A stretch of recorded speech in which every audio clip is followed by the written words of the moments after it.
कथा होनी चाहिए, कथा होनी चाहिए। उनकी भगवान प्रार्थना सुनते हैं और उनकी प्रार्थना से ही वो काम पूरा होता है। तो ये जरूरी नहीं है कि ये पैसे से हो। भाव बहुत बड़ी चीज है। आप हम सबका भाव लगाए, सब छोटे से लेके बड़े तक का, और इस भाव को बनाए रखना है। एक वंदना करते हैं, उसके बाद थोड़ी सी इस पर चर्चा करेंगे। बोलिए सतगुरुदेव भगवान की जय। चलो सतगुर की प्रेम नगरिया, मन तू कर ले खोज खबरिया। चलो सतगुर की प्रेम नगरिया,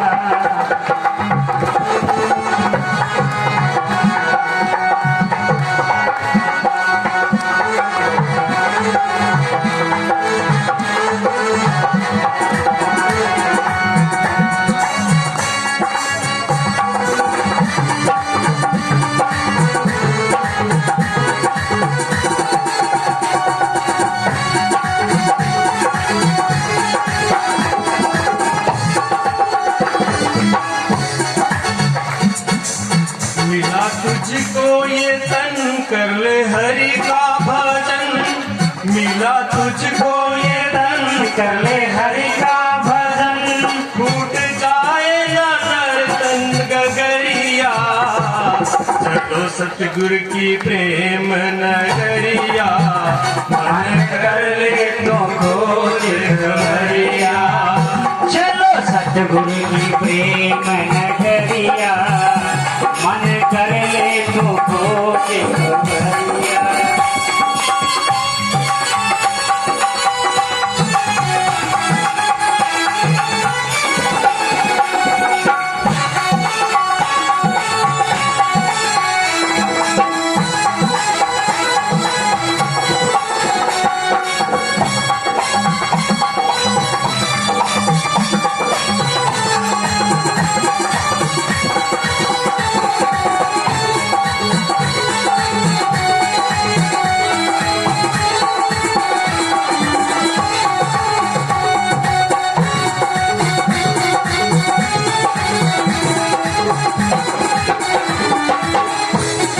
चलो सतगुरु शरण, मिटे जीवन मरण। चलो सतगुर शरण, मिटे जीवन मरण। पार हो जाओ भव की सगरिया।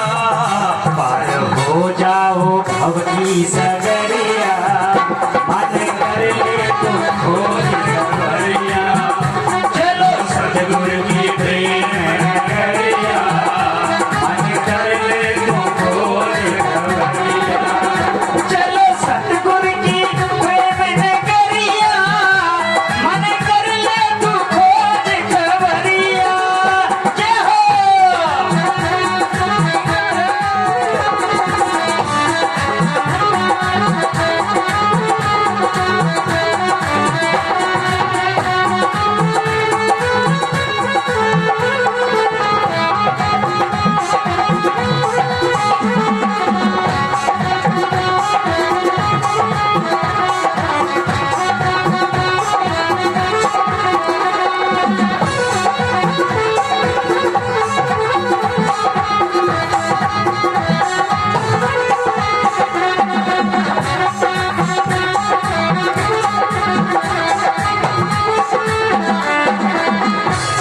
करो संतों का संग, भर भर के उमंग। करो संतों का संग, भर भर के उमंग। बीत जाए ना यूं ही उमरिया।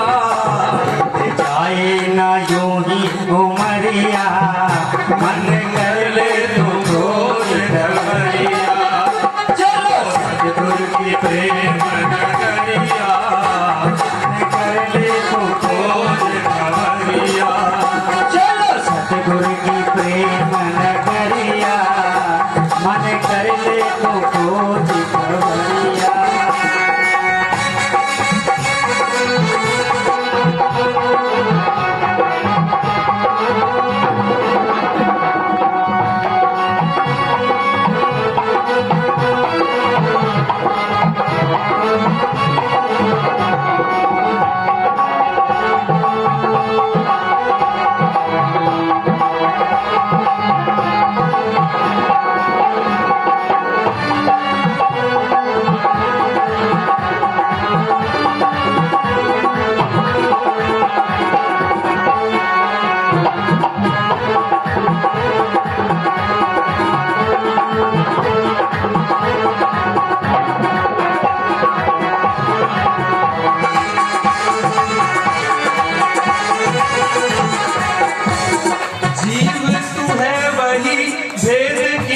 किंचित नहीं, जीव है तुम भेद किंचित नहीं। जैसे जल और जल की लहरिया, जैसे जल और जल की लहरिया, मन कर ले तू खोज खबरिया।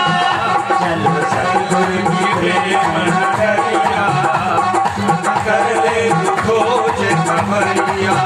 चलो सतगुरु की प्रेम नगरिया, मन कर ले तू खोज खबरिया।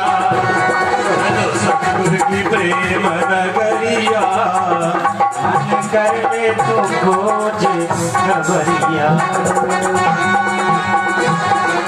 बोलिए सतगुरुदेव भगवान की जय, गौ माता की। जय। आपने भागवत जी के, माताएं बैठ जाओ 2 मिनट, अंत में जो प्रसंग सुना है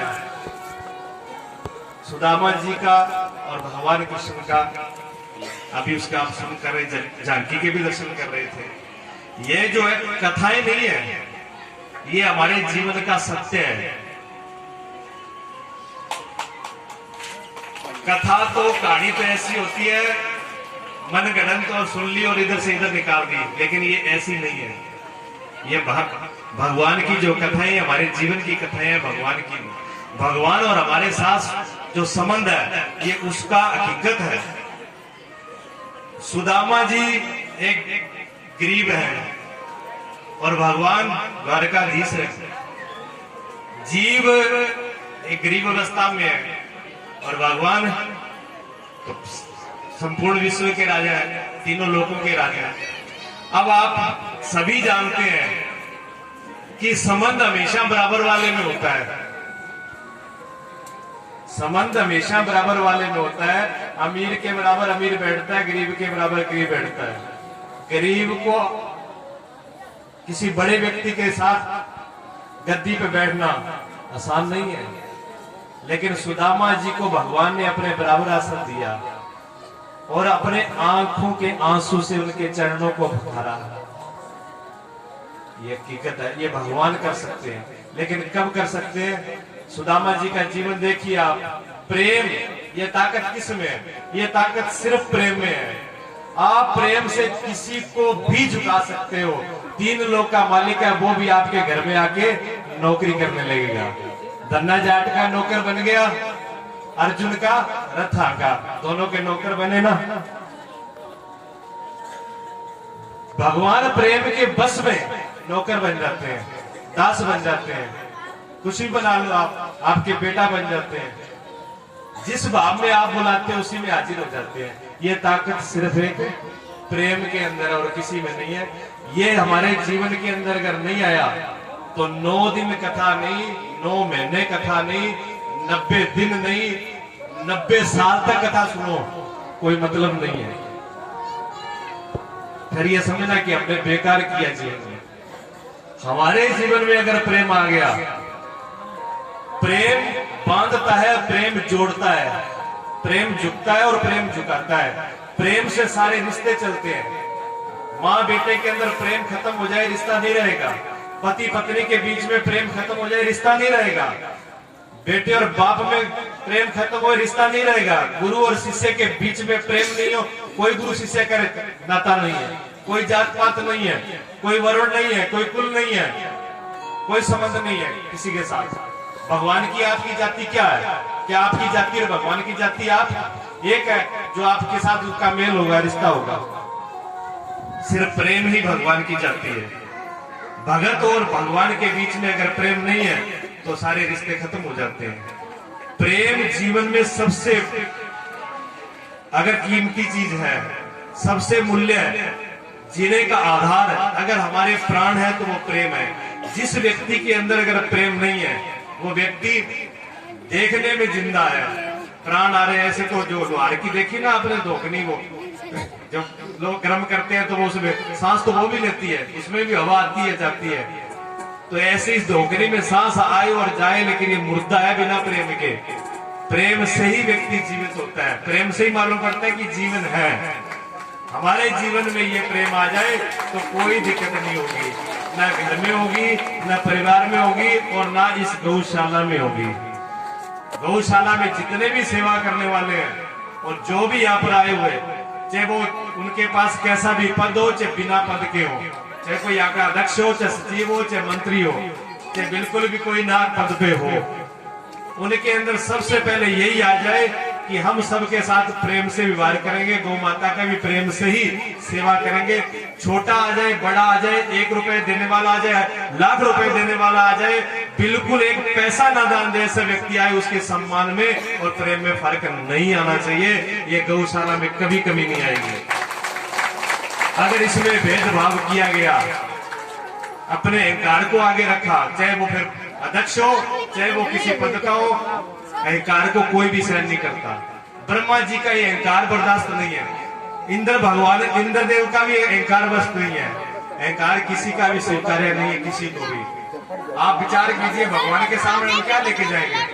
भगवान को हम क्या दे सकते हैं? सब कुछ परमात्मा का है, उसका ही जीवन दिया, उसके सांस दिए, प्रकृति उसकी है। लेकिन हम जो एक फूल, एक जल का लोटा, एक पत्र, एक फल, कुछ भी चढ़ा देते हो आप, लेकिन जब उसमें प्रेम होता है तो भगवान प्रसन्न होकर ले लेते हैं। और जब प्रेम नहीं होता तो क्या चढ़ाओगे? सब कुछ उसी। आप अनुभव करके देखो, छोटा सा आपका बच्चा हो, आप उसको टॉफी दो, चाहे पिता दे चाहे माँ दे, आप टॉफी उसको दे रहा, वो बच्चा अपने मुंह में डालने से पहले और अपनी माँ से जा पिता से कहता है, पिताजी पहले आप खा लो। टॉफी तो माता पिता नहीं दी है, लेकिन अपने खाने से पहले अगर माँ को और पिता को खिला दे तो माँ का और पिता का हृदय गदगद भर जाता है, फूल जाता है। अब वो टॉफी बड़ी चीज नहीं है, लेकिन उसका जो भाव है देने का, खिलाने का, जो उसका प्रेम है, वो माँ बाप के हृदय को भर देता है। इसलिए जो कुछ भी हमें दे रखा है, ये परमात्मा ने दे रखा है। जो भी हमारे जीवन में, जो भी प्रकृति में, हमारा कुछ भी नहीं है, लेकिन उसी का जब हम उसी को देते हैं तो वो गदगद हो जाता है, उसका हृदय बहुत फैल करके इतना बड़ा हो जाता है। वो अपने तीनों, देखो, एक मुट्ठी में पूरा, रुक्मणी ने दूसरे हाथ में रोक लिया। एक मुट्ठी चावल क्या अर्थ रखती है, लेकिन सुदामा जी का जो भाव है वो बहुत अर्थ रखता है जी। भगवान एक मुट्ठी में बिक गए, सब कुछ लुटाने के लिए तैयार हो गए। ऐसा हृदय है, ऐसे भगवान का हृदय होता है। तो ये बात बिल्कुल हृदय में बिठा लीजिए आप कि बिना प्रेम के हमारा जीवन बेकार है। एक बात और बता दूं विशेष रूप से, जो मेरे गुरुदेव हमेशा कहते थे, बहुत ही कीमती बात है, जो मेरे गुरुदेव की है, वो एक ही बात कहते थे कि आप जब जाते हो मंदिर में, या सदगुरु के पास, या संत के पास, कभी भिखारी बनकर मत जाओ। अगर भिखारी बन के जाओगे तो आपका कभी भी संबंध नहीं जुड़ेगा, मेल नहीं होगा। आप भिखारी बन के मत जाओ, आप प्रेमी बन के जाओ। ठाकुर जी के मंदिर में जाओ, प्रेमी बन के जाओ। सदगुरु के दरबार में जाओ, प्रेमी बन के जाओ। प्रेमी का स्थान बहुत बड़ा है। आप भिखारी बन के जाते हो, मांगने के लिए जाते हो, छोटे हो जाते हो, भगवान से संबंध जुड़ नहीं पाता। आप विचार कर लीजिए अपने जीवन में, आपके दरवाजे पे भिखारी खड़ा हो और वो मांगने के लिए आए कि हमें 1000 रुपए दे दो, आप दे दोगे? नहीं दोगे। आप कहोगे भैया भूखा है तो रोटी दे देता हूँ, रोटी खा ले, चाय पी ले, पैसा हमारे पास नहीं है। आप जितनी उसकी सामर्थ्य है उतनी उसको खिलाने पिलाने के दे दोगे, लेकिन उसके साथ आपका संबंध नहीं जुड़ेगा। और आपके दरवाजे पर कोई आपका विशेष प्रेमी आ जाए, मित्र आ जाए, जो बहुत मुसीबत में, और वो आपका खास है, और वो आकर के आपके सामने हाथ जोड़ के खड़ा हो जाए कि मैं तो आपसे कुछ मांगने के लिए आया हूँ, बड़ा दुखी हूँ, कुछ मिलेगा, तो आप क्या कहोगे? अरे हाथ जोड़ने की क्या जरूरत है, ऐसे भिखारी की तरह खड़ा हो गया। ये घर पूरा तेरा है, सब कुछ तेरा है, जो चाहिए वो ले जा, बिना पूछे ले जा। ये प्रेमी के लिए होता है जी। प्रेमी के लिए सारे दरबार खुले होते हैं। जब भगवान के, सदगुरु के, किसी संत के दरबार पर भी जब हम प्रेमी बन के जाते हैं तो सब कुछ उसका ले लेते हैं, और भिखारी बन के जाते हैं तो भिखारी बन करके वापिस लौट के आ जाते हैं। माना ये जीवन बहुत कीमती